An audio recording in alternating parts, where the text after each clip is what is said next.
Kiranya Allah memberkahimu. Kepadaku telah diberikan segala kuasa di surga dan di bumi. Karena itu pergilah, jadikanlah semua bangsa muridku. Permandikanlah mereka dalam nama Bapa, Anak, dan Ruh Allah. Ajarlah mereka melakukan segala sesuatu yang telah kuperintahkan kepadamu. Dan ingatlah, aku menyertai kamu senantiasa, sampai kesudahan zaman. Amin.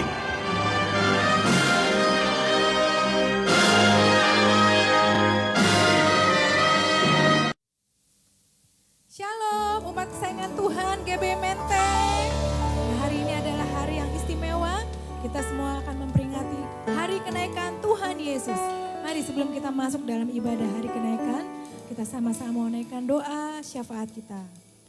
Bapa Surgawi, kami mengucap syukur Tuhan atas anugerah-Mu, kebaikan-Mu, pimpinan-Mu. Sehingga sampai hari ini, hari kenaikan Tuhan Yesus, kami dapat menikmatinya. Terima kasih Tuhan untuk ibadah kenaikan untuk GBI Menteng. Terima kasih Tuhan untuk dewasa muda. Terima kasih untuk gereja anak. Kami mengucap syukur Tuhan karena Engkau naik ke surga. Oleh sebab itu kami lebih daripada pemenang. Lebih daripada pemenang.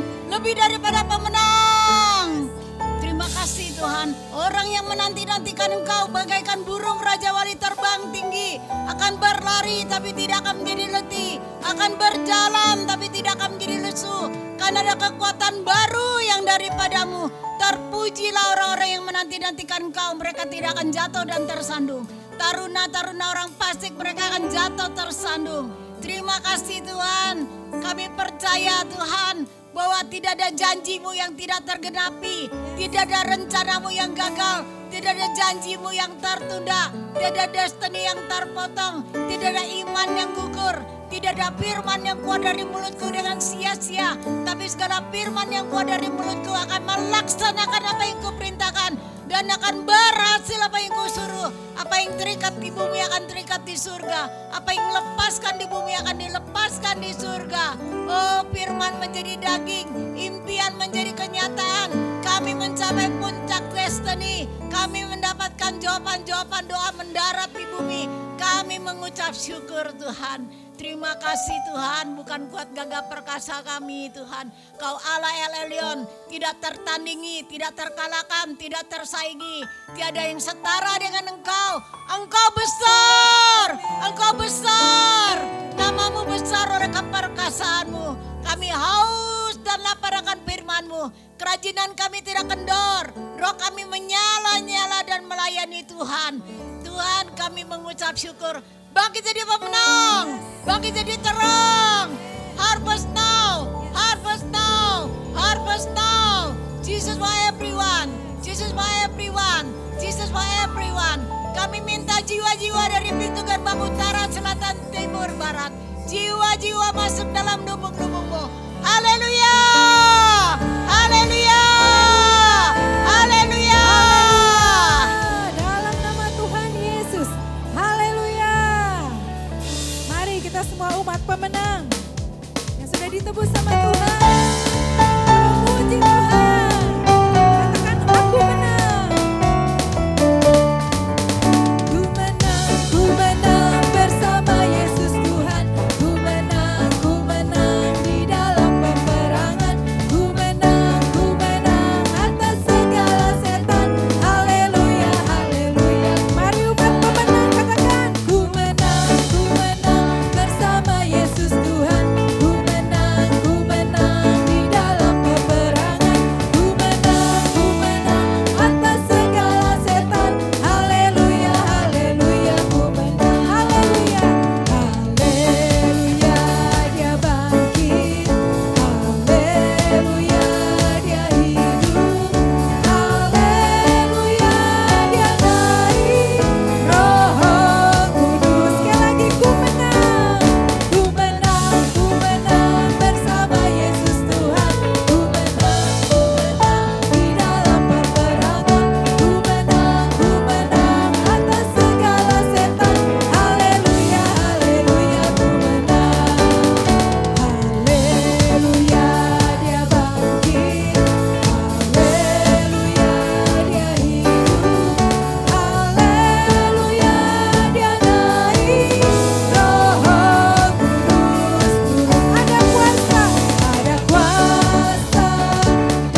nama Tuhan Yesus. Demikian pujian penyembahan kami Tuhan, dan saat ini kita mau naik lebih dalam lagi dalam hadirat Tuhan. Kita mau bersyukur buat Tuhan yang sudah bangkit, hidup, dia naik ke surga dan dia akan memberikan Roh Kudusnya pada setiap kita. Haleluya. Mari kita mau tinggikan Tuhan. Yesus Tuhan ditinggikan atas segala alam, dimuliakan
Saro. Hirabaya rabaya naya syakarabaya rabo. Sembah Tuhan. Kirabababababaya naya shikarabaya namo. Kami sembah Kau Roh Kudus, Roh Tuhan yang hadir. Hirabaya naya shikarabaya. Rohmu menjamah melawat setiap kami Tuhan. Kirababababa lakukan perkara-perkara Tuhan. Penuhi setiap kami rindu Tuhan. Perbaharui rohmu atas setiap kami Tuhan. Kirabababababa ya shikarabaya. Terima kasih Tuhan buat karyamu yang begitu indah dalam hidup setiap kami ya Bapa. Tidak ada satu pun yang luput Tuhan dari kasih Tuhan. Terima kasih Tuhan.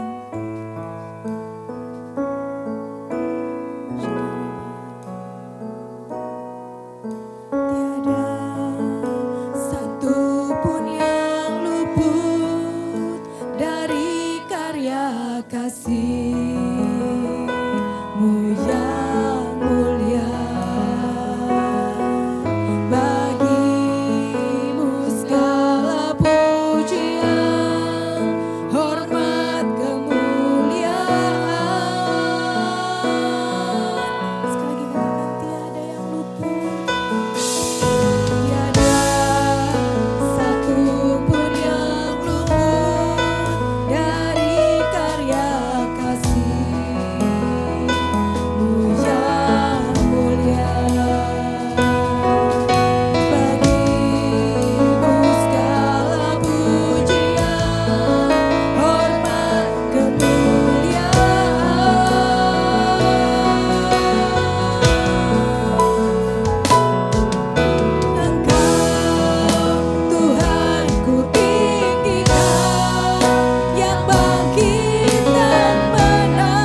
Kami sudah memuji menyembah Engkau Tuhan. Persembahan terbaik yang bisa kami berikan di hari kenaikan-Mu ini. Terima kasih Tuhan buat roh-Mu yang Kau berikan atas setiap kami Bapa. Dalam nama Tuhan Yesus. Biar Kau disenangkan ya Bapa. Haleluya. Amin. Baik jemaat Tuhan, sekarang saatnya kita akan memberikan persembahan. Bisa dilakukan secara transfer ataupun melalui QRIS yang tersedia di layar. Selamat menabur dan mari kita akan berdoa bersama untuk persembahan kita hari ini. Mari kita bersatu dalam doa. Terima kasih ya Tuhan, terima kasih. Inilah waktu yang kami tunggu-tunggu ya Tuhan. Di mana kami dapat memberi Tuhan yang terbaik yang Kau berikan dalam kehidupan kami ya Bapa. Terima kasih Tuhan, terima kasih buat keluarga yang Kau berikan bagi kami, buat pekerjaan, buat usaha, buat sekolah Tuhan, buat apapun yang kami kerjakan Kau berkati berlimpah-limpah. Terima kasih Bapa, inilah saatnya Tuhan kami memberikan yang terbaik Tuhan dengan sukacita dan ucapan syukur ya Bapa. Biar persembahan ini Tuhan dapat menjadi Tuhan perpanjangan tangan-Mu Tuhan untuk kami Tuhan dapat memberitakan Injil-Mu Tuhan. Kami percaya Tuhan, everyone Bapak, everyone, firman-Mu diberitakan sampai ujung-ujung bumi. Terima kasih Bapak, terima kasih Bapak. Bagimulah segala puji, hormat, syukur dan kemuliaan Tuhan. Dan kami mohon kekudusan yang daripada-Mu turun Tuhan atas setiap yang kami beri Bapak. Dan saat ini Bapak, kami siap untuk memberi dengan penuh sukacita dan ucapan syukur. Di dalam nama Tuhan Yesus Kristus. Amin. Selamat memberi.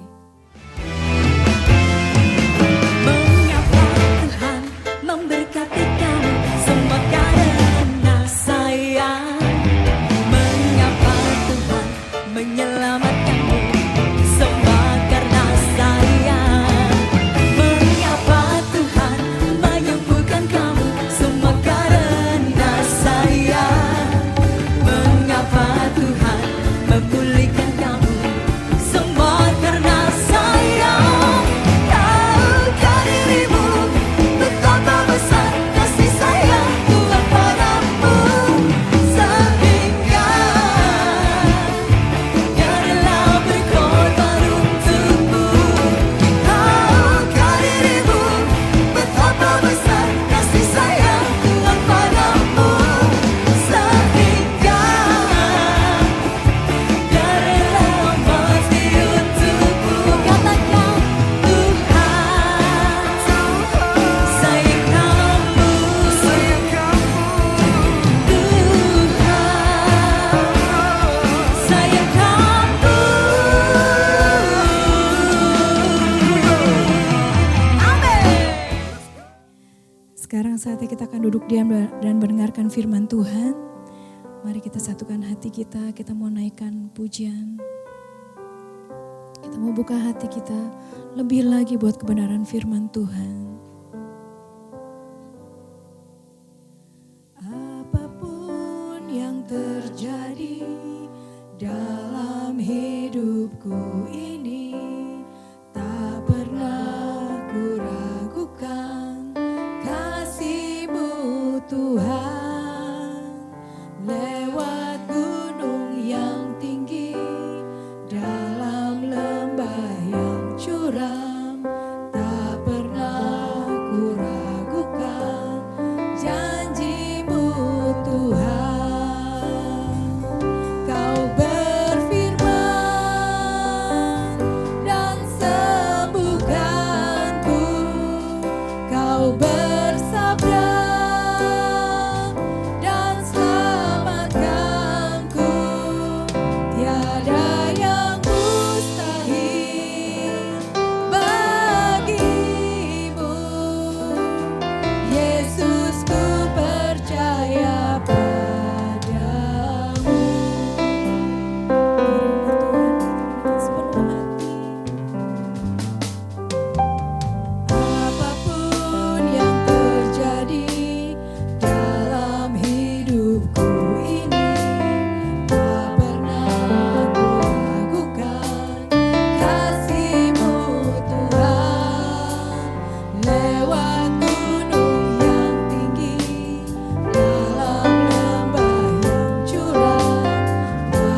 Sekarang saatnya Tuhan, kami mau duduk diam dalam hadirat-Mu ya Bapa.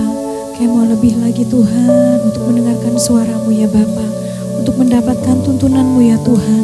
Urapi setiap kami Tuhan, berikan kami hati seorang murid yang mau dibentuk terus Tuhan, dituntun oleh-Mu ya Bapa.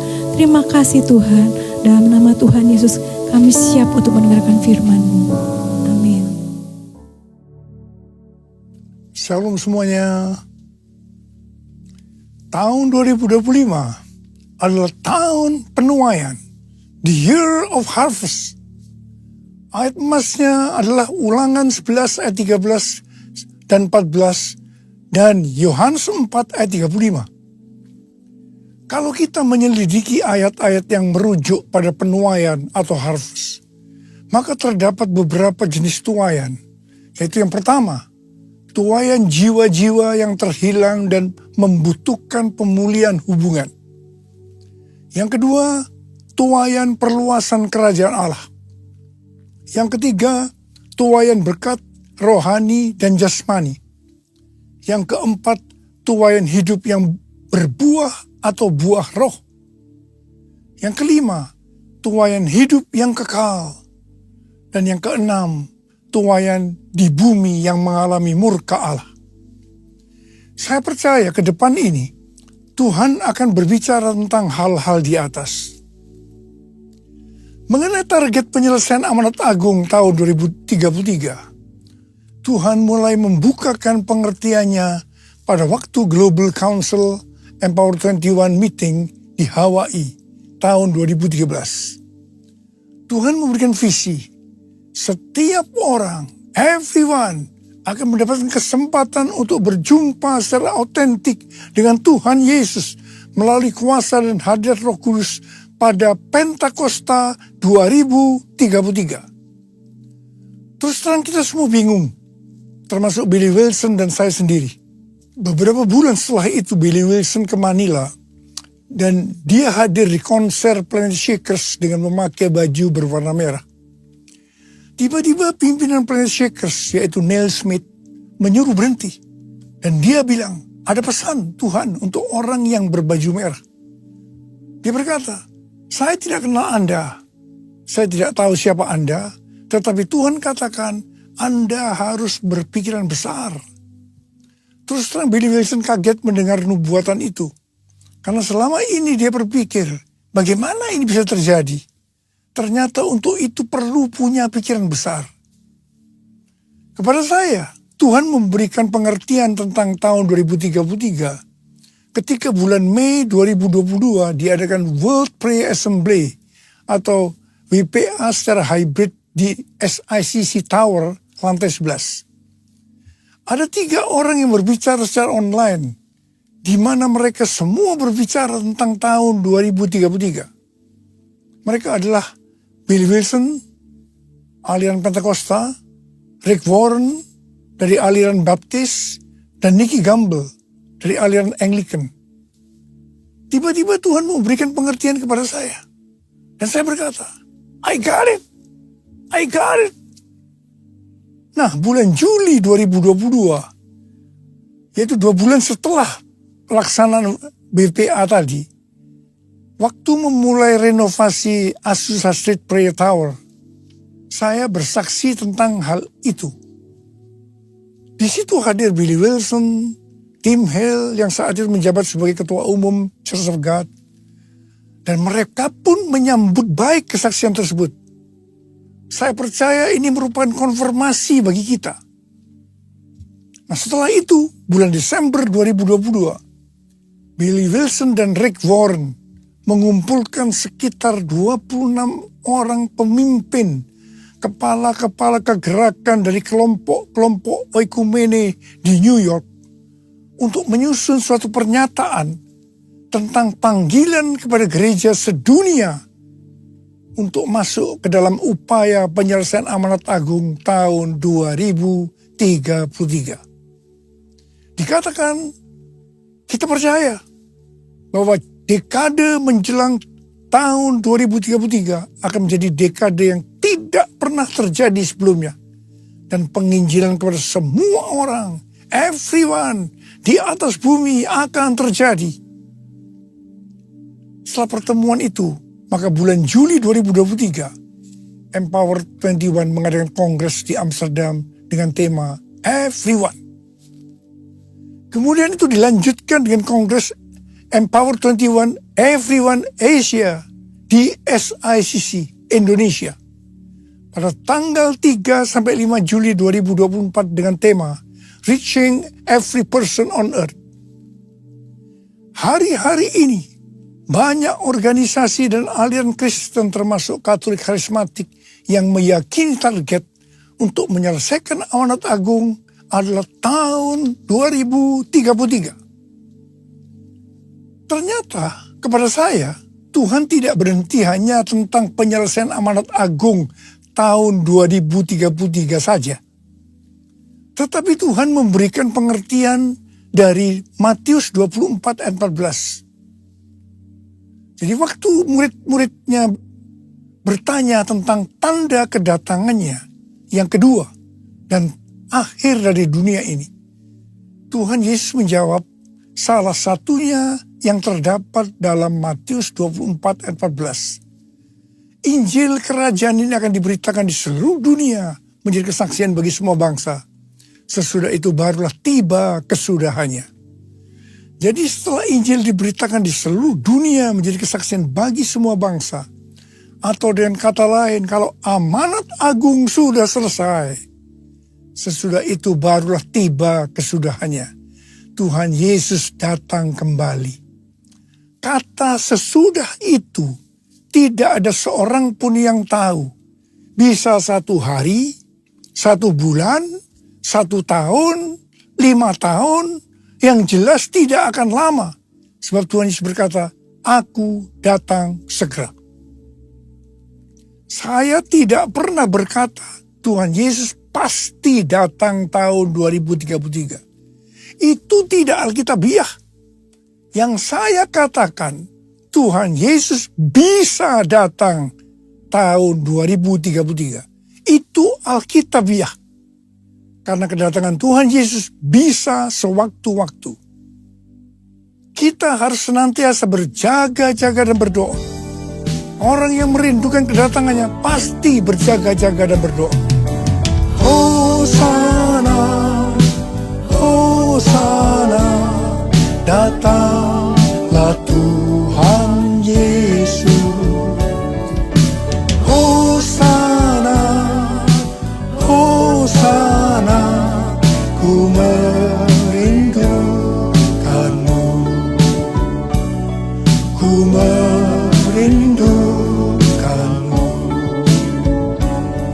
ku merindukanmu.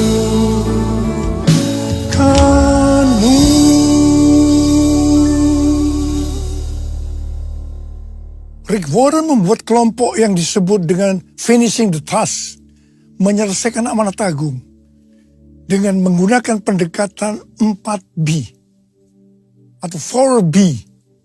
B pertama, Bibles. Jadi dikatakan kami ingin semua orang percaya di bumi memiliki akses kepada Injil yang diterjemahkan ke dalam bahasa yang ada dalam hati mereka. Jadi artinya Alkitab diterjemahkan ke semua bahasa. B yang kedua, Believers. Kami ingin memperlengkapi setiap orang percaya agar secara pribadi bisa bersaksi tentang Yesus. B yang ketiga, Bodies of Christ. Kami ingin semua gereja mendukung dan menanam gereja di area yang belum ada gereja. Dan yang keempat, B yang keempat, Breakthrough Prayer. Kami ingin semua orang di bumi yang belum kenal Yesus didoakan oleh orang yang sudah kenal Yesus. Rick Warren waktu menyelidiki tentang penyelesaian amanat agung mengatakan bahwa sejak 1000 tahun yang lalu, meskipun banyak pria dan wanita hebat yang dipakai Tuhan, tetapi belum bisa menyelesaikan amanat agung. Dia meneliti terutama selama COVID-19 melalui bacaan-bacaan tentang amanat agung. Ternyata sejak 500 tahun terakhir, yaitu sejak reformasi, gereja belum bisa menyelesaikan amanat agung. Kenapa? Jawabannya, karena tidak ada upaya untuk melibatkan seluruh gereja. Dalam hampir di setiap kesempatan untuk membawa Injil ke seluruh dunia, hanya dipimpin sekelompok kecil orang kulit putih dari barat. Mereka tidak memobilisasi seluruh gereja Kristus, sehingga mereka tidak mampu melakukan. Dan Rick Warren berkata bahwa target untuk menyelesaikan amanat agung adalah tahun 2033. Puji Tuhan, ada gerakan penginjilan dunia yang dimulai tahun 1974 melalui Kongres Lausanne di Swiss. Temanya, biarlah bumi mendengar suaranya. Mereka menyerukan slogan seluruh gereja untuk membawa seluruh Injil ke seluruh dunia. The whole church to take the whole gospel to the whole world. Kongres perdana ini dipimpin oleh Billy Graham dan John Stott. Kongres ini menghasilkan perjanjian Lausanne atau Lausanne Covenant, sebuah dokumen dasar yang menguraikan teologi dan praktik pekerjaan misi. Dokumen ini secara luas dianggap sebagai misi yang paling penting yang dihasilkan di era Protestan. Dengan demikian, dokumen ini berfungsi sebagai pemersatu dan pendorong penginjilan dunia di era sesudah tahun 1974. Sesudah itu, Kongres Lausanne ini dilanjutkan di Manila, Filipina, tahun 1984 dengan tema Beritakanlah Kristus sampai Dia datang. Setelah itu Kongres Lausanne di Cape Town, Afrika Selatan, tahun 2010 dengan tema Kristus Pendamai Kita. Selama ini, Kongres Lausanne hanya diwakili oleh aliran Protestan. Tetapi pada Kongres Lausanne yang keempat di Seoul, Korea Selatan, pada September tahun 2024 yang lalu, aliran Pentakosta dan karismatik ikut bergabung melalui Pentecostal World Fellowship dan Empower 21. Temanya, Let the Church Declare and Display Christ Together. Biarlah gereja mendeklarasikan dan menampilkan Kristus bersama-sama. Dihadiri oleh 5.394 peserta mewakili 200 negara dan wilayah. Selain itu sekitar 2.000 peserta virtual di lebih dari 100 negara bergabung dalam kongres secara online. Saya mendapat undangan juga mewakili Empower 21 dan saya memilih sebagai peserta secara online. Declare Christ atau mendeklarasikan, memberitakan Tuhan Yesus adalah aspek utama dari iman Kristen dengan cara memberitakan siapa pribadi Yesus Kristus, kasih-Nya, anugerah-Nya, dan perbuatan-perbuatannya kepada seluruh umat manusia, everyone. Display Christ atau menampilkan Kristus artinya mewujudkan sifat-sifatnya, karakternya, dan ajarannya dalam kehidupan sehari-hari lewat gaya hidup kita. Menjadi garam dan terang, hidup yang berprestasi, hidup yang berbuah, hidup yang menjadi berkat. Dengan cara ini, maka kita akan disebut murid Kristus. Dan mereka yang melihat kita akan memuliakan Bapa yang di sorga. Ini yang harus kita lakukan untuk menyelesaikan amanat agung tahun 2033. Haleluya! Bumi penuh kemuliaan-Nya, bumi penuh kemuliaan-Nya, bumi penuh kemuliaan-Nya. Sucilah Tuhan, sucilah Tuhan, sucilah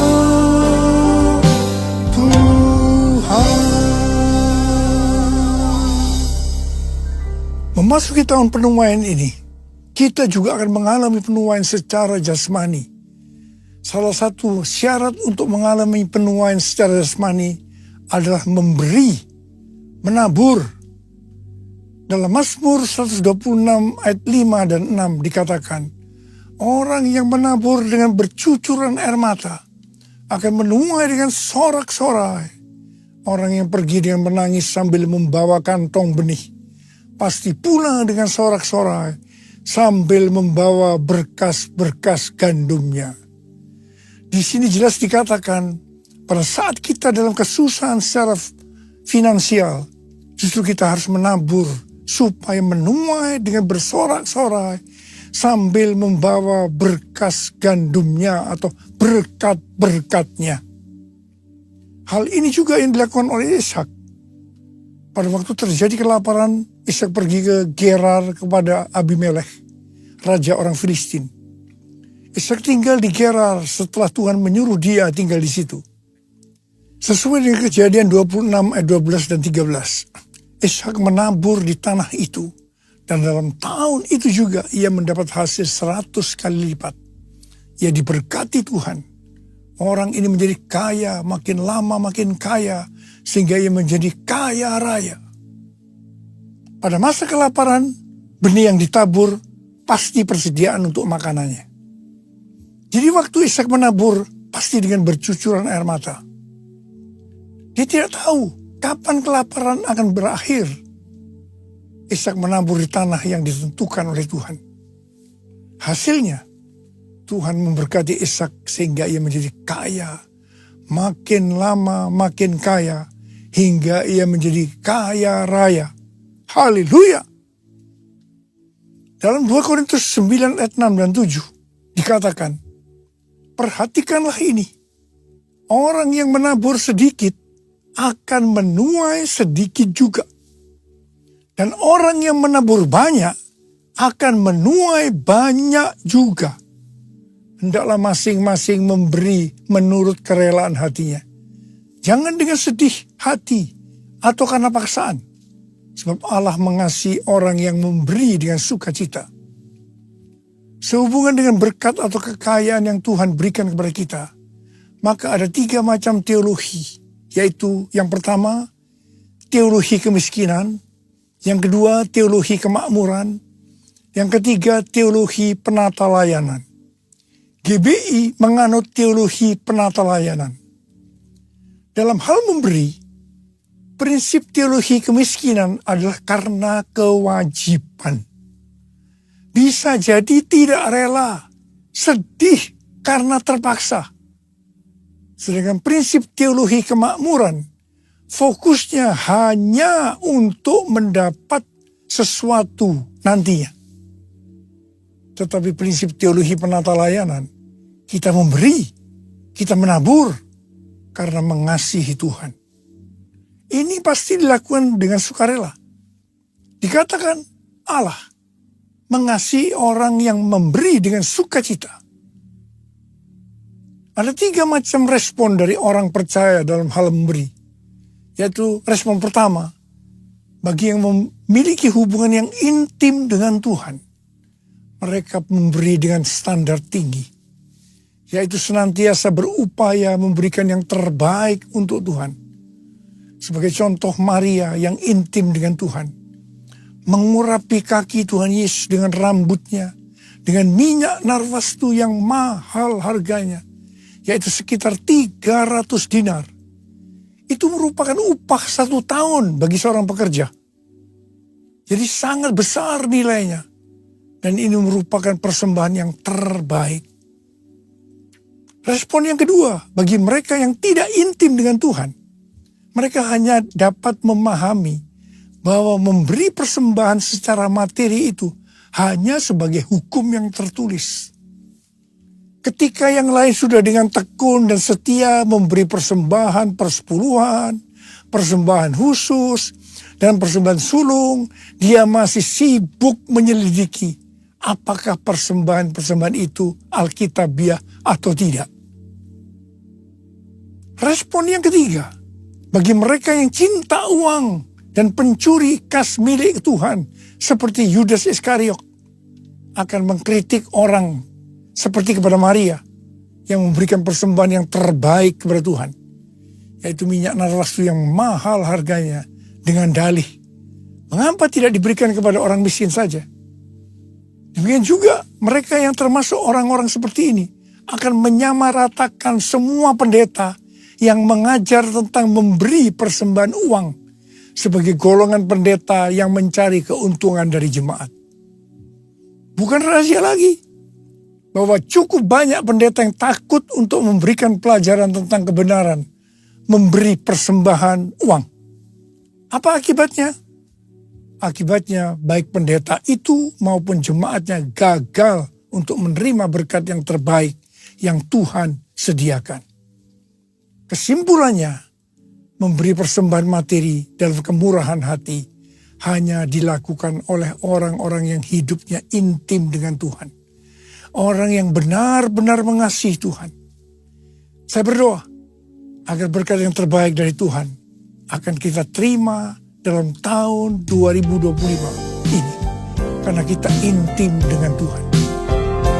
Bless the Lord, oh my soul. Oh my soul. Worship His holy name. Sing like never before. Oh my soul, I worship your holy name. Bless the Lord, my soul. Oh my soul, worship His holy name. Sing like never before. Oh my soul, I worship your holy name. I worship your holy name. I worship your holy name. Lebih dari 14 tahun yang lalu, Tuhan berbicara kepada kita tentang persembahan sulung dari Amsal 3 ayat 9 dan 10 yang berkata, muliakanlah Tuhan dengan hartamu dan dengan hasil pertama dari segala penghasilanmu. Maka lumbung-lumbungmu akan diisi penuh sampai melimpah-limpah. Dan bejana pemerahanmu akan meluap dengan air buah anggurnya.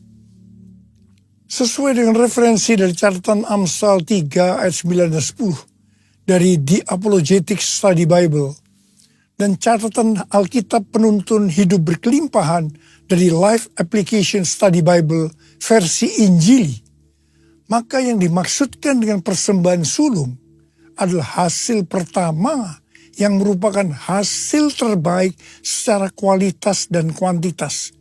Hasil pertama dari gaji kita, bukan sisa-sisa.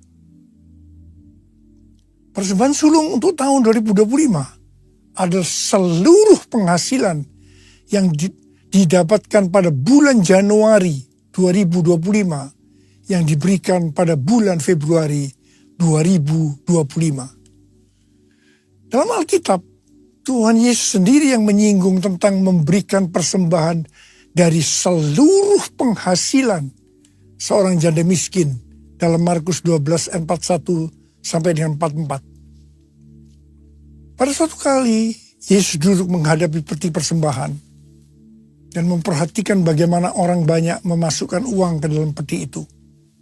Banyak orang kaya memberikan jumlah yang besar. Lalu datanglah seorang janda yang miskin dan ia memasukkan 2 uang tembaga, yaitu uang receh terkecil. Yesus memanggil murid-muridnya dan berkata kepada mereka, sesungguhnya aku berkata kepadamu, janda miskin ini memberi lebih banyak daripada semua orang yang memasukkan uang ke dalam peti persembahan. Sebab mereka semua memberi dari kelimpahannya, tetapi janda ini memberi dari kekurangannya. Semua yang dimilikinya, yaitu seluruh nafkahnya. Di sini Tuhan Yesus tidak melihat besarnya jumlah persembahan, tetapi berapa persen dari penghasilannya yang dipersembahkan. Meskipun jumlah persembahan janda miskin itu relatif kecil dibandingkan orang kaya tadi. Tetapi Tuhan Yesus berkata, janda miskin ini memberikan lebih banyak dibandingkan dengan semua orang kaya itu. Mengapa? Karena persembahan yang diberikan janda miskin itu adalah seluruh nafkahnya. Yaitu seluruh yang dia miliki. Ini contoh memberi karena sungguh-sungguh mengasihi Tuhan. Persembahan sulung merupakan tolok ukur yang valid untuk menguji apakah kita memberi karena mengasihi Tuhan. Persembahan sulung diberikan dengan kerelaan hati dan ucapan syukur, bukan karena paksaan. Sekali lagi saya mau katakan, bukan karena paksaan. Amsal 11 ayat 24 dan 25 berkata, ada yang menyebar harta, tetapi bertambah kaya. Ada yang menghemat secara luar biasa, namun selalu berkekurangan. Siapa banyak memberi berkat, diberi kelimpahan. Siapa memberi minum, ia sendiri akan diberi minum. Tahun 2025 adalah tahun penuaian baik secara rohani maupun secara jasmani. Kita akan berkata bahwa tahun 2025 akan lebih baik dari tahun 2024. Kita akan mengalami berkat yang melimpah meskipun dunia mengalami kekacauan. Haleluya! Ada berapa banyak di antara saudara yang percaya bahwa tahun 2025 akan lebih baik dibanding tahun 2024. Karena kasih Tuhan selalu baru tiap pagi, selalu baru tiap minggu, selalu baru tiap bulan, selalu baru tiap tahun. Ada berapa banyak berkata, Tuhan saya percaya tahun 2025 akan lebih baik dibanding tahun 2024. Mari angkat tangan kita, katakan bersama saya, aku percaya berkat-Mu atasku melimpah, kebajikan kemurahan selalu mengikutiku. Ku puji, ku sembah Kau Tuhan. Sekali lagi katakan, aku percaya berkat-Mu atasku melimpah, kebajikan kemurahan selalu mengikutiku. Ku puji, ku sembah Kau Tuhan. Ku puji, ku sembah Kau Tuhan. Ku puji, ku sembah Kau Yesus. Mari angkat tangan kita di hadapan Tuhan. Berbahasa roh.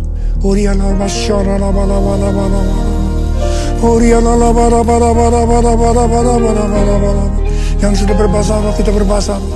Yang belum berbahasa roh, katakan haleluya, haleluya, haleluya. Kau berdoa buat anak-anakmu semua Tuhan. Mereka percaya, kami dengan iman berkata tahun 2025 akan lebih baik daripada tahun 2024. Terima kasih Tuhan.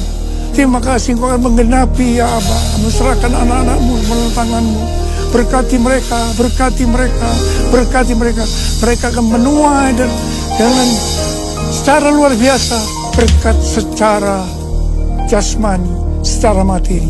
Dalam nama Yesus kami berdoa. Haleluya. Amin. Sekarang terimalah berkat Tuhan. Kasih karunia berlimpah-limpah daripada Allah Bapa dalam Anak yang tunggal Yesus Kristus.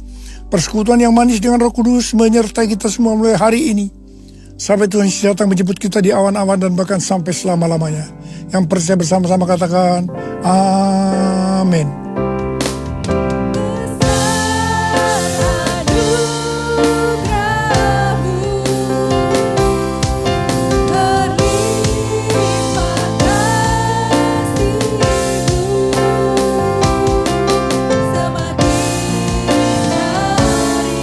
Semakin bertambah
Ibadah selesai. Selamat hari kenaikan. Tuhan Yesus memberkati. Haleluya.